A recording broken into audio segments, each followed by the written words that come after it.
Welcome to the podcast of the INTOSAI Working Group on Environmental Auditing. This episode, we're diving into a critical aspect of climate change, which is the gender-specific environmental impacts on women and girls. As the climate crisis intensifies, it disproportionately affects women and girls, exacerbating existing inequalities and creating new challenges. Our guest in this episode will be discussing the gender-specific environmental impacts on women and girls within the changing climate, gender equality within environmental policies, and several health aspects relating to gender-specific environmental challenges. So, our first guest on our podcast episode is Jemimah Njuki, Chief of Women's Economic Empowerment at UN Women. So, welcome.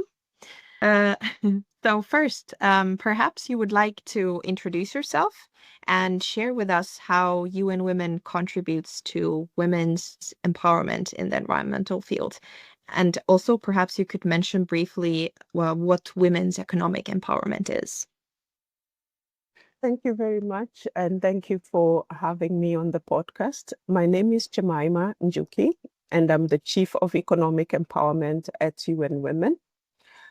Let me first define economic empowerment in the way we define it at UN Women. So we see economic empowerment from three lenses. The first one is the lens of power. And with this lens, we see economic empowerment as women really having the agency, the power, and autonomy, economic autonomy over their own lives.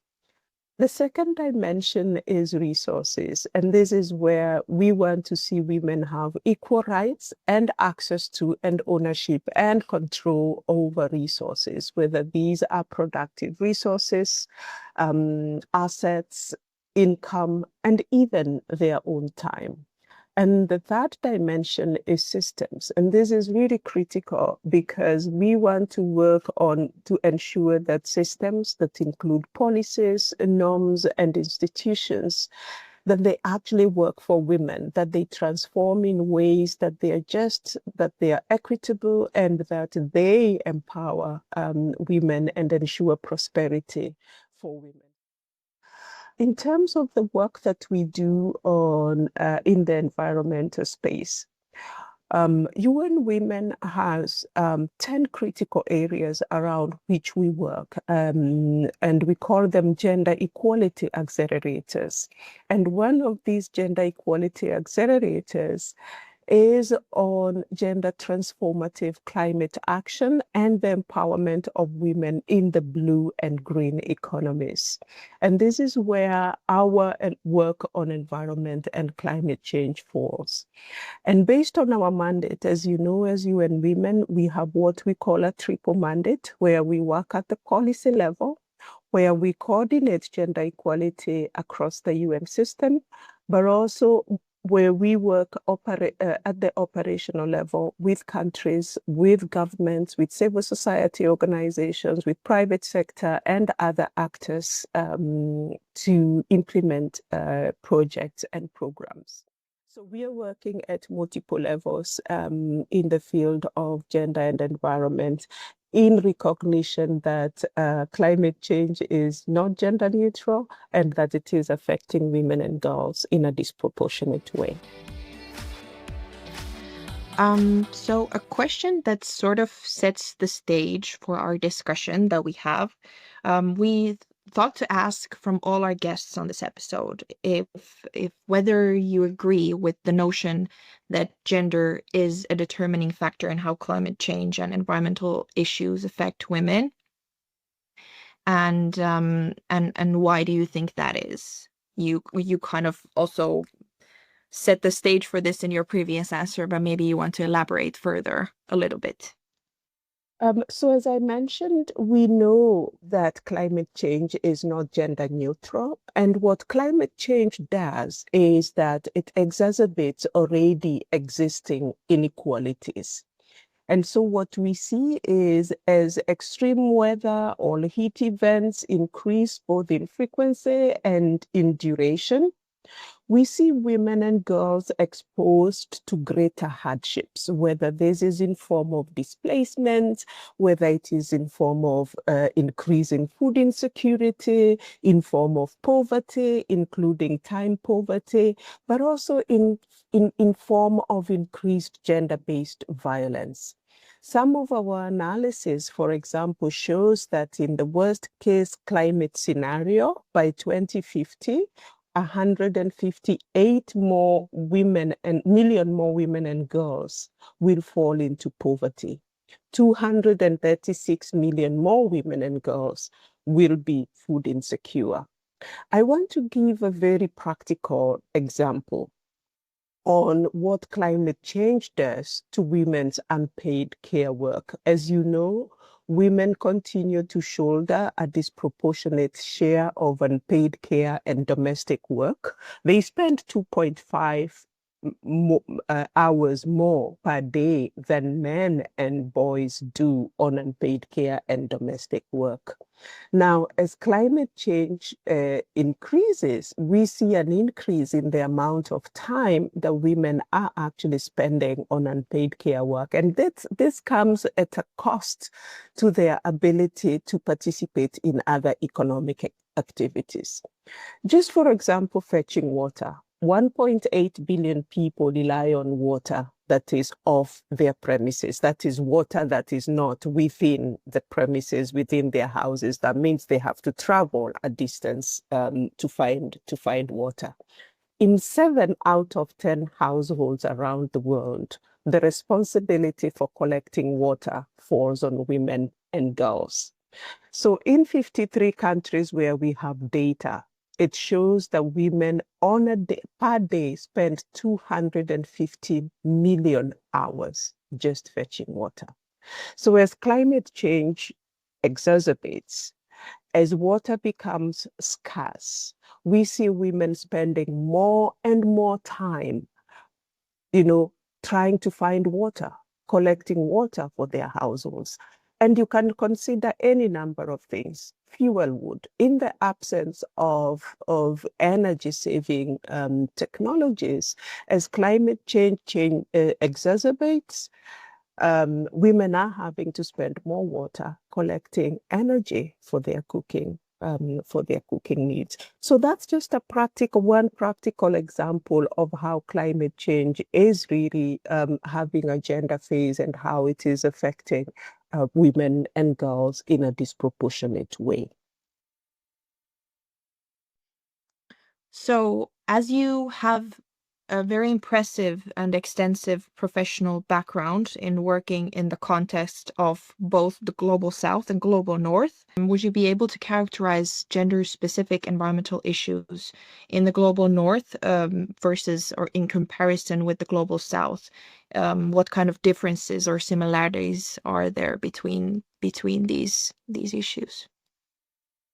I think one of the things that we need to understand is, although climate change is affecting women differently depending either on their economic situation, on where they are located, on whether they are indigenous women, whether they are in rural areas, whether they are in urban areas, the impact is still there. So we see differentiated impacts, but I want to stress that climate change is affecting women across board. There are differences in how women are affected, of course, depending on what their situation is. But the impacts are still there. In the global north, for example, we have seen increases in flooding. We have seen other extreme weather events such as fires.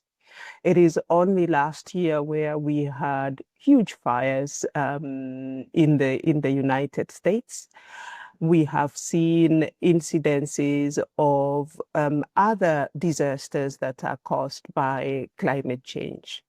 And in these disasters, what you see is still, disproportionate impacts on women because of women's roles and responsibilities within households. When there's flooding, it is women who are most caught in those floods. When there's fires, it is women who are mainly caught in those fires because of their household responsibilities. In the global south, what we see more is the fact that sometimes the responses to those disasters are much slower due to constraints in resources. And so we see bigger losses of life. For example, when we had the incidences of flooding in Mozambique, we saw more losses of life because of the slower responses, but also a constraint of resources in terms of the ability of the government to respond to those crises. But across board, we are really seeing disproportionate impacts of climate change on women and girls, irrespective of their situations. Great, thank you. Would you be able to elaborate on what economic implications there are if women and girls are not included or taken into account in the formulation of climate policies? What we know and what we have data of is the implications of climate change on women's poverty, the implications of climate change on food security, including women's food security.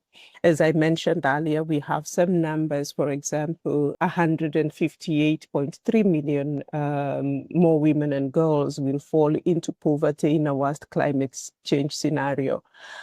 And that is 16 million more than we will see for women and boys. And so there are huge implications for not including women and girls in climate change. We have seen a lot of progress in terms of women's inclusion. For example, in 2023, at the climate COP, in Dubai, we saw an increase in the number of delegates of women that rose to 36%. We still are not seeing enough progress in terms of representation of women in decision making. For example, only 28% of environmental ministers around the world are women. So despite knowing that it is important to ensure that women are represented at leadership level, that women are represented at decision-making level, that those numbers still remain below parity. And it is important that women actually are part of the decision-making process. What we see a lot of is at the local level, women's rights organizations, feminist movements are really leading the charge on fighting climate change, whether they are indigenous women, human rights and environmental rights defenders, all around the world, whether you're in Colombia, in Brazil, or in Africa, we see women really at the forefront of fighting climate change. But they continue to be excluded from the leadership and from decision making. And I think it is really a strong call that we have, that women must be at the table, that women must be represented, women must be part of the decisions on how we fight climate change, because without women, we are not going to win the war on climate change. Thank you for those very, very great reflections you have made so far. Perhaps we could conclude our discussion with a final question that could also possibly be of interest to auditors. So I would like to inquire, how does UN Women measure the impact of environmental programs empowering women? So we have a robust strategic plan as UN Women. We have a robust what we call an integrated results framework with very clear indicators for measuring progress. And I'll just give a couple of examples of how we do this at multiple levels. So at global level, what we really are monitoring is first the inclusion and representation of women in decision-making processes around climate change. So we've been tracking how well are women represented in the delegations that are discussing some of the global policies on climate change? How well are they represented at country level in terms of, ministerial positions and political leadership on climate change? So that's on representation. We are also monitoring every 5 years, countries develop what are called nationally determined contributions. And these are basically the investment plans that countries then use to address climate change. And so we are also monitoring the extent to which these NDCs are actually integrating gender equality. So basically looking at how are countries reflecting gender equality in their national climate plans. And we've been seeing a lot of progress. For example, last year in 2024, 81% of the NDCs that were submitted already included a focus on gender equality. So that is at the policy level. At the operational level, we are monitoring the extent to which women, whether they are women farmers, indigenous women who are looking after their territories, looking at whether they have access to the technologies, especially climate adaptation technologies that enable them to adapt to climate change, but to also be at the forefront of fighting climate change. So as part of our monitoring processes, we are monitoring women's access to these resources, women's access to technologies, women's access to information that they need in order to lead the work on climate change. At that operational level, what we are also monitoring is, as you know, as countries start to transition to what we are calling low carbon economies, there are jobs being created in those sectors, whether it's renewable energy, whether it's in the care economy. We are also tracking, especially with the International Labour Organization, where are those jobs being created and how many of those jobs are in sectors where women are represented, and how many of those jobs are going to go to women. So really keeping track of women in these sectors so that as jobs are being created in these sectors, women are not being left behind. The other thing that we are monitoring is also the climate finance that's going to women. We know, for example, that in 2022, only 2% of the mitigation ODA and 4% of adaptation ODA had a gender equality, as a principal objective. And less than 0.1% of funding for climate actually went to feminist organizations and women's rights organizations. So we've also been calling for gender responsive climate finance to ensure that finance actually goes to gender equality, but finance also goes to the women's rights organizations, the indigenous women, the women's human rights defenders, the women's rights organizations that are actually working on the ground on climate change.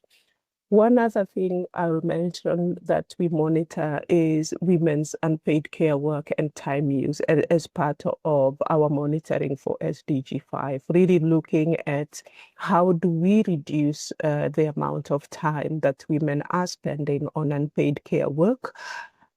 How do we reduce it? How does it get recognized and valued as part of economic contribution? But also, how does it get redistributed within households so that it doesn't just fall on women, that even that work that remains within the household, that it can be shared equally. So this is not a comprehensive list, but it is just a couple of the things that we are monitoring as part of ensuring that both gender equality and the representation, recognition of women is really centered in climate policy and climate action.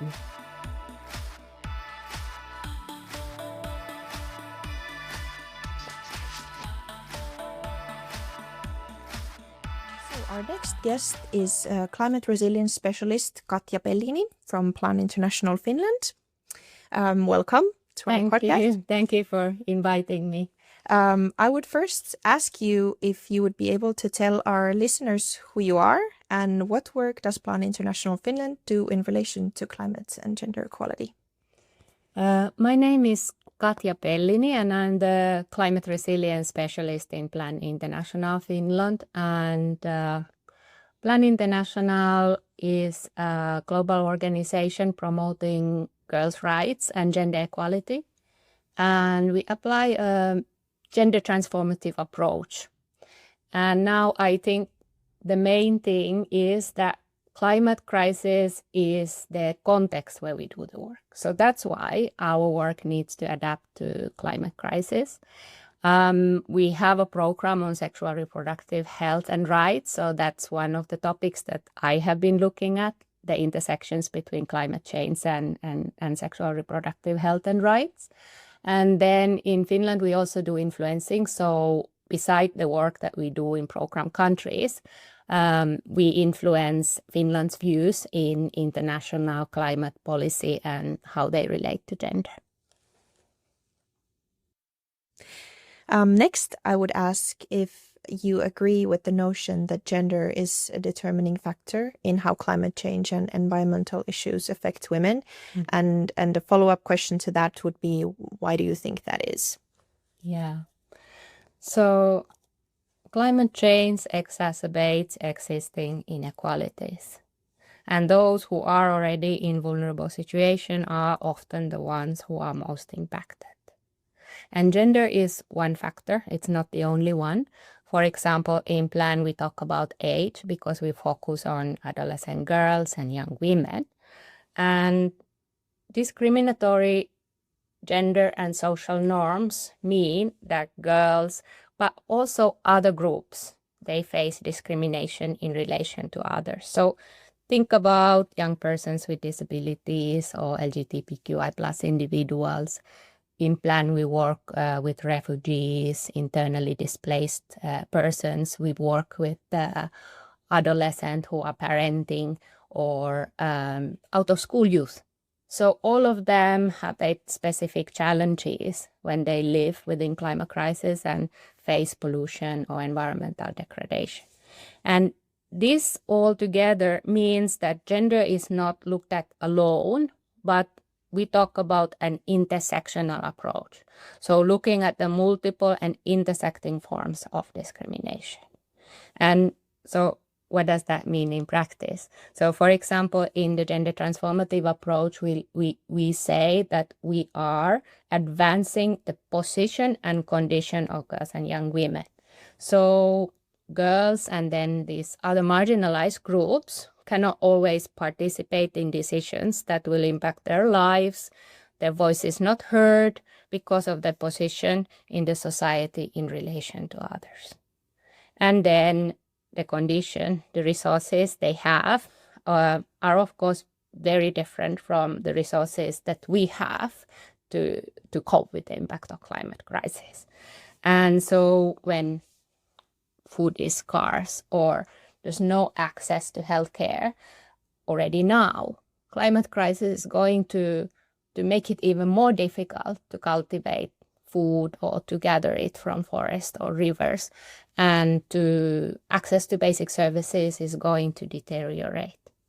So gender is among one factor among other factors. And then the real work is identifying the root causes and structures that then create and maintain the inequality. And I would say both gender inequality and also economic inequality. So we live in the world of inequality, and the impacts of climate change are affecting most those who are already in vulnerable situations and do not have the adequate resources to cope with its impact. So many of those people are girls and young women.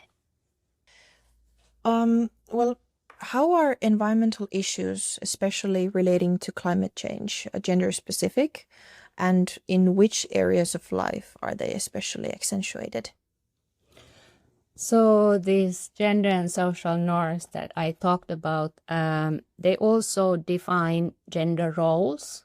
So many of the gender roles which are typically seen as girls' and women's work, related to care work, life-sustaining tasks, cooking, gathering firewood, taking care of children, elderly, and for example, getting something from forest or rivers when the stable food is failing. These are becoming more difficult because of climate change.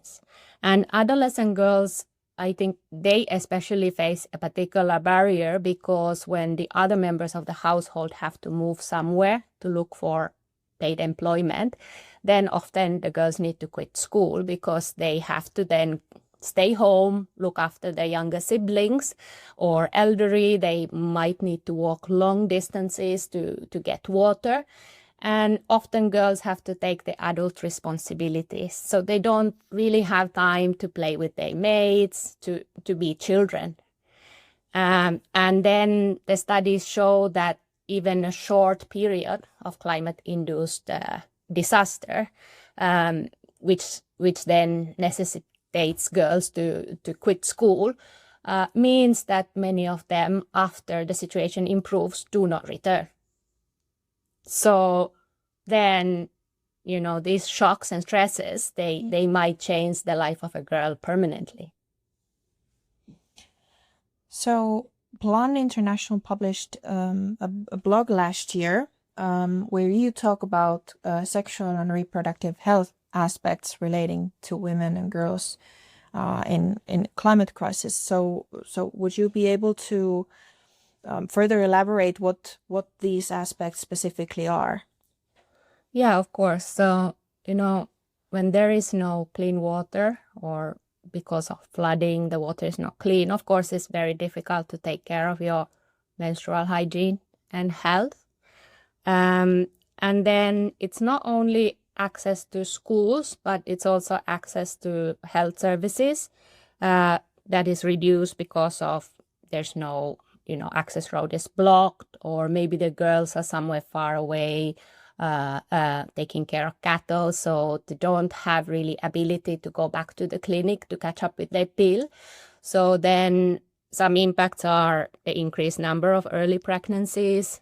There are sexually transmitted infections and unsafe abortions because of the reduced access to health services. And then in overall, families are facing economic distress.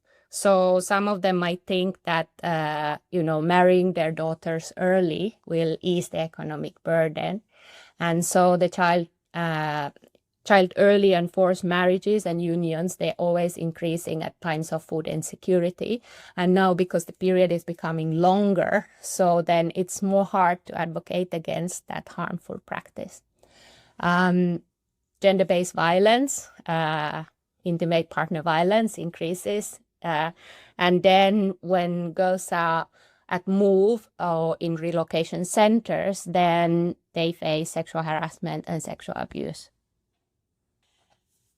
So, as we've concluded here, climate change amplifies the existing inequalities in many parts of the world. So, if we keep that in mind, how does promoting gender equality then also enhance environmental sustainability? Yeah, very good.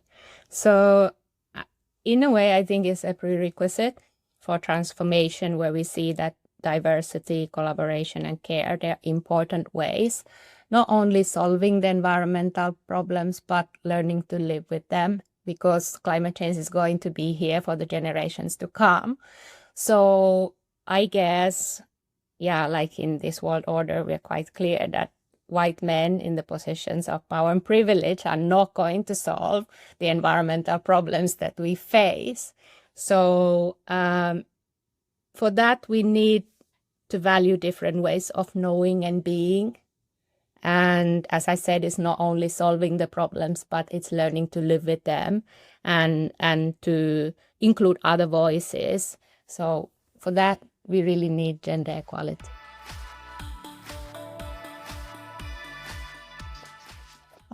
Then in what ways and specifically where has environmental policymaking taken gender into account as a special focus area? So I think it's been a commonplace to integrate gender into environmental policy at the level of ambition. Then in the actual implementation, it's a little more difficult because it gets dissected in different units and there's maybe not that expertise what it would mean in practice then to implement that ambition. Now, in the recent years, because of the anti-gender movement and far-right parties, even at the international arena, sometimes this ambition gets questioned, no?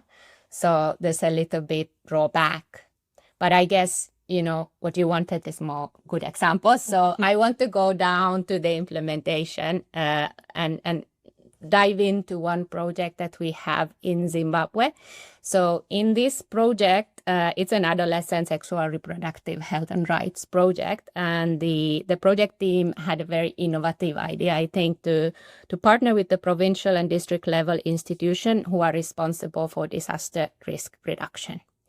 So they held series of meetings, they talk about gender equality, SRHR, and they try to look whether the current ways of doing, so the current disaster risk response and also the early warning systems were gender sensitive.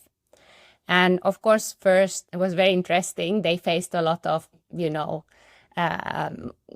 many officials who were involved were very doubtful because, of course, this is not their expertise. But little by little, they built the consensus that is something that's important. So what's happening now there is that at the lowest administration level, at the community disaster risk committees, there are now persons with disabilities, there are young people, including girls, and then little by little, these practical measures, of course, within the capacities, existing capacities, are being discussed. So, for example, they discuss about early warning information delivery to those with hearing impairment, or support for people who have mobility challenges during evacuation, or then how to manage their menstrual health and hygiene in the relocation centers and have some privacy.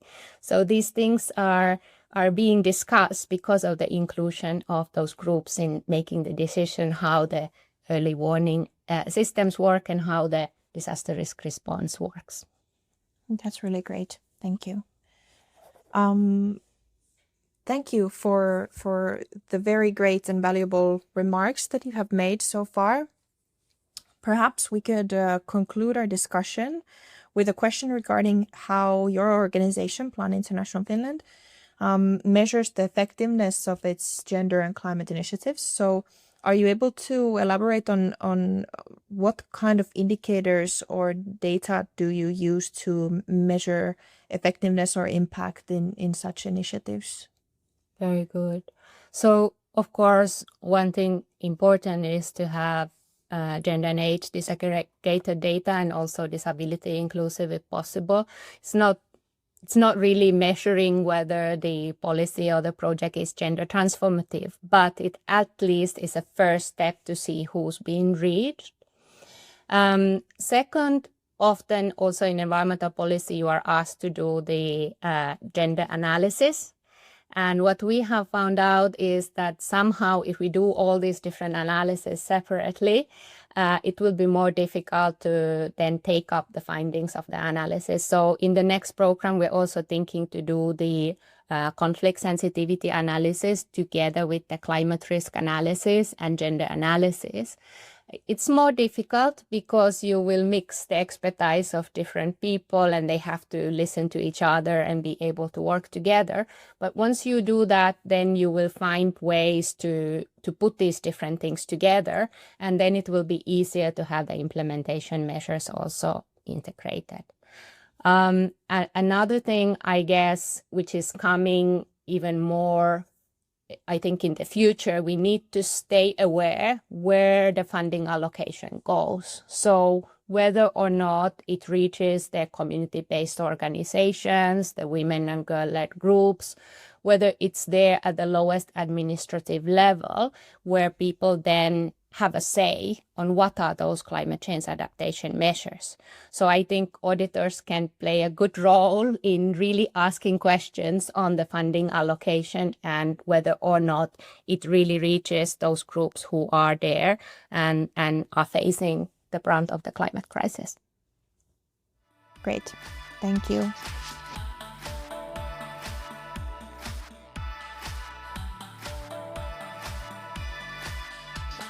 As our final speaker today, I would like to welcome Lara Ognibene, legal officer from the Secretariat of the Minamata Convention on Mercury at the United Nations Environment Program. So to begin, perhaps you could introduce yourself and also share with our listeners what the Minamata Convention on Mercury is and how is gender considered in the convention's programs and activities. Thank you very much, Della, for the invitation. My name is Lara Ognibene. I'm the legal officer with the Secretariat of the Minamata Convention on Mercury, which is a global treaty to protect health, human health, and the environment from the adverse effects of mercury. It entered into force in 2017 and as of today has 152 parties. So the Minamata Convention draws attention to a global and ubiquitous metal, it's mercury, and it has been used and is still being used in the manufacturing of everyday objects and is released to the atmosphere and soil and water from a variety of sources. So controlling the anthropogenic release of mercury through its life cycle has been a key factor in shaping the obligations under the convention.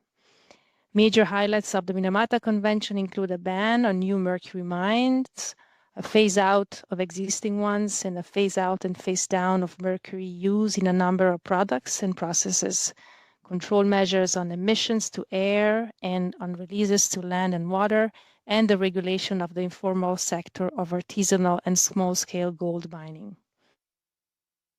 The Minamata Convention pays particular and specific attention to the needs of vulnerable populations, especially women and children, in several parts of its text.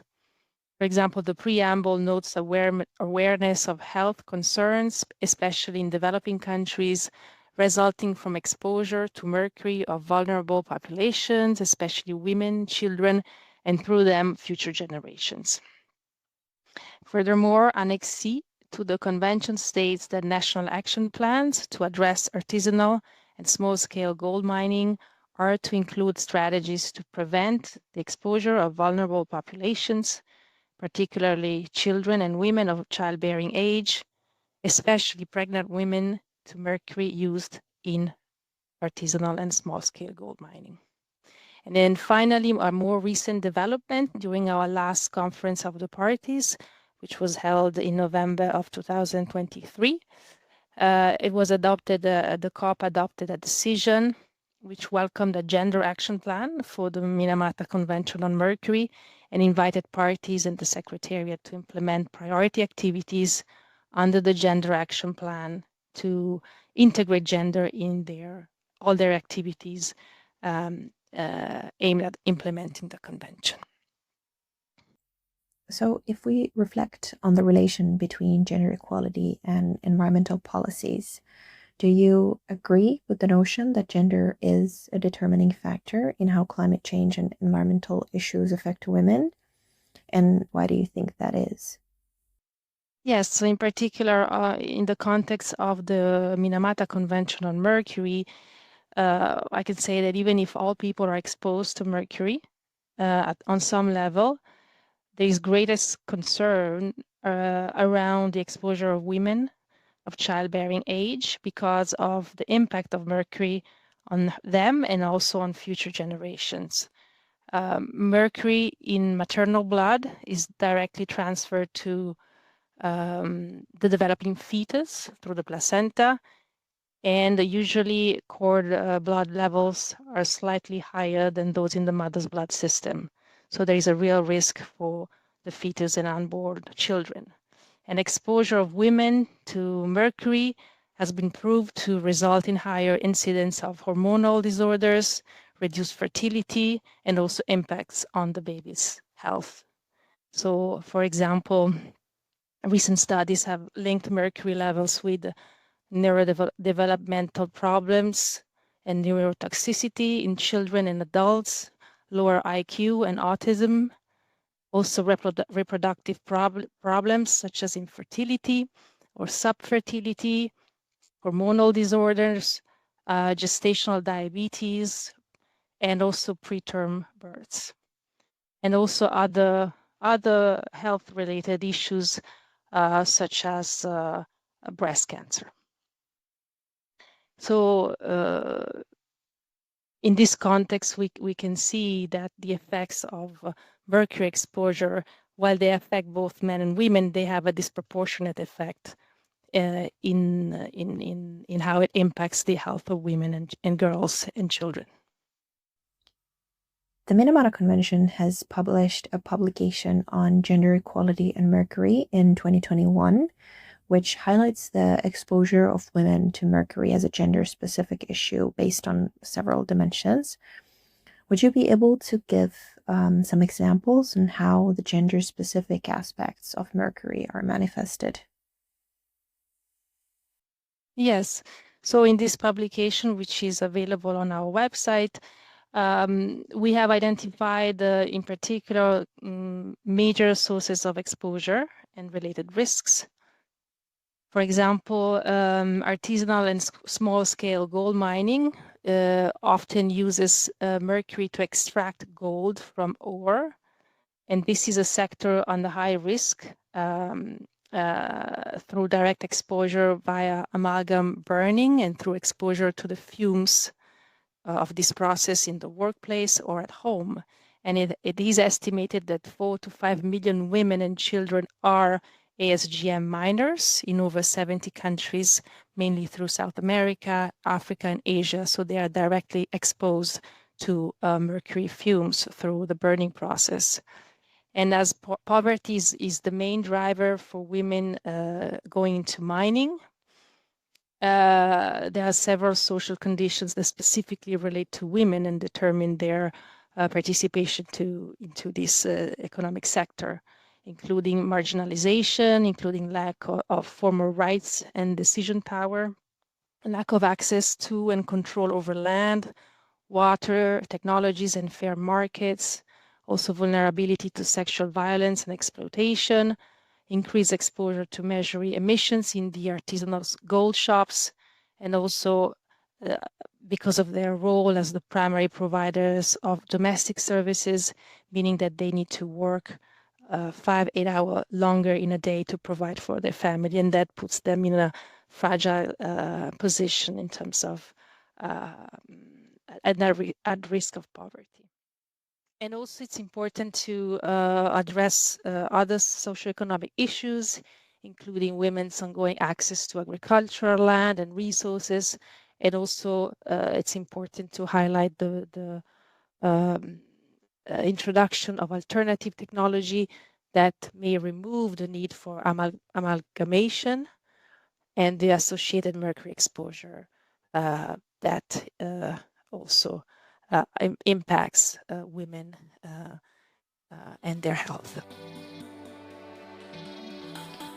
Thank you for those very, very great and insightful examples of these very gender-specific aspects. If we take the discussion into a more concrete level, what would you say are some of the concrete steps in which gender can be included as a focus area in environmental policymaking? For example, in the national action plans that you mentioned previously, so that gender-specific issues can be acknowledged and taken into consideration in their implementation? Well, for example, in the context of the national action plans, countries are to address the raft of social issues in their plans that result in the exposure of women and children to mercury, including involving women in the introduction of new technologies that remove the use of mercury completely, and also supporting women in agriculture and other livelihood endeavors so that they and their families are not driven by poverty towards dangerous and unsustainable practices to earn a living. Also, mercury can be found, there are other sources of exposure of mercury for women in particular. For example, skin whitening products, some of them contain mercury. And among the health effects reported in some countries, like skin irritability, headaches, scars, depression, are all impact disproportionately women, who are the major users of these products, but not only, but still major users of these products. And while the convention, according to the convention, every party has a duty to get mercury out of skin whitening products and using alternatives, and also stopping skin whitening practices and social constructs that lead people to want a whiter skin are programs that are to be encouraged rather than alternatives to these products. And also another item, another source of exposure is dental amalgam, which is an amalgam that goes into repairing teeth, and which is still used in many countries, in particular developing countries. And while the Minamata Convention requires parties to phase down the use of dental amalgam containing mercury, and many countries have already put in place measures to phase out its use in women of childbearing age and in children. And so strengthening these efforts in other countries is also a way to reduce or limit exposure to mercury for women and children in particular. Great. Thank you for your very excellent remarks so far. So maybe as a concluding question, I would ask something more specifically concerning measuring gender disaggregated data that could be of special interest to auditors specifically. So what criteria or indicators could be used to measure gender equality in environmental policies? Yes, I would like to refer or highlight the fact that our Conference of the Parties recently welcomed a gender action plan for our convention, which provides a comprehensive blueprint for actions to promote gender equality. And it identifies the enabling conditions and specific policy and programmatic steps to mainstream gender and to work effectively towards gender equality and the empowerment of women and girls within all the activities under the purview of the convention. So the plan is organized around actions proposed for the Secretariat, but also for parties and other stakeholders. And the plan, which is also available on our website, provides a list of activities, possible activities to be carried out to integrate gender in all activities under the purview of the convention, and for each activity also provides indicators of achievement to measure progress on the implementation of such activities and overall on the implementation of the plan. For example, as an indicator of gender integration in programs and projects, including, for example, the development of national action plans for SGM, some of the indicators are to maintain records of evidence of gender disaggregated information and engagement in the development of programs and projects.